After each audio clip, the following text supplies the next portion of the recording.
Welcome back to STL TV Live. I'm Sarah Bernard, and joining me in the studio now is Cornell and Shonte Young, the co-founder and the executive director of their organization, Both Sides of the 50. So, married, 6 kids between you, working together. And it's all happening, and it's all working. You guys are still smiling. Yes, we are. Every day. So, Both Sides of the 50, what is the mission of your group?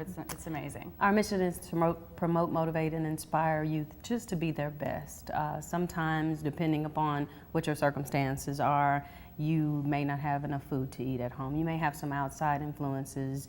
You may be bullied. Whatever your circumstances are, we want to, if you're making bad decisions in school, you're not getting good grades, you're getting suspended because of whatever those circumstances are, what we do is we take you, we promote whatever your gifts and talents are. We motivate you to do your best, and we inspire you through different programming, taking you outside of your environment and showing you that there is life outside of this particular area that you're in. Once you finish, then we want to promote that after you graduate. We want to send you to college if you want to go to college. If you want to be a plumber, we want to send you to the trades, firefighter. So you guys are working with kids who are troubled or in trouble, and Cornell, what age or what's your target age, kids that you're working with? Well, the target age is 6th grade. We want to catch the preteens because that's when they will first start engaging those decisions that could possibly cause their life to end up in a position where they don't want to be later.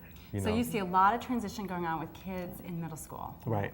A lot of things. Kids can go either direction. They can. Those when they make those decisions. And you've seen this both as parents and in your own lives. Right. And Cornell, tell us a little bit about your life as a teenager and how what happened to you has influenced both sides of the 50 today. Well, I grew up in the inner city, as well as Isaac did. We grew up in the same neighborhood pretty much. Okay, your partner in the organization, Isaac Bird. Isaac Bird, okay. yes.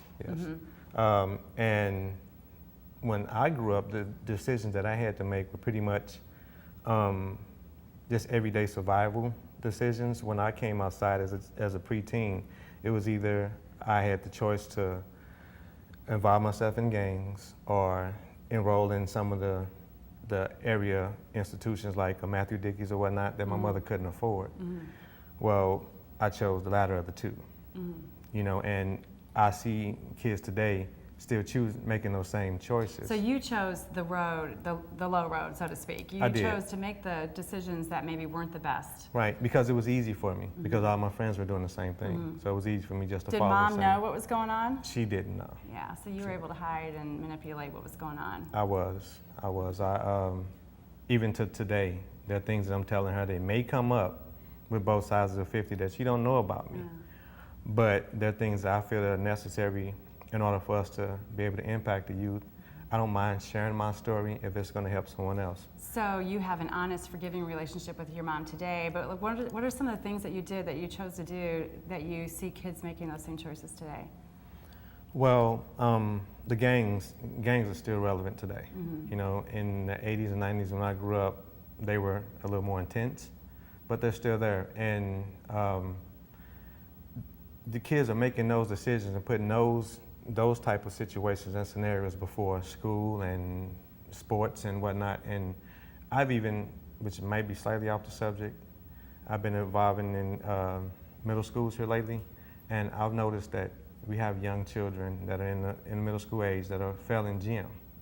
Failing gym? PE. And I find that that's, for women, some women don't see that as being a serious thing, but that's serious for a young man to not go in and want to do something that's active. Yeah. And if you don't have that motivation, that drive to want to do something active, then we need to put something in place for that. So we're going to take a quick break right now, but when we come back, we're going to talk about how your organization, Both Sides of the 50, is using activities to bridge that gap with the youth today who might be in trouble. And website right now on the screen, bothsidesofthe50.com, and we're going to talk about what that meaning is too when we come back, Both Sides of the 50. So don't go anywhere. We will have much more with Cornell and Shonte when we return. And remember to keep up with STL TV and all the great events going on around St. Louis. Friend us on Facebook, follow us on Twitter, and subscribe to our YouTube channel. And you can always watch us streaming live on stltv.net. We'll be back with more after this.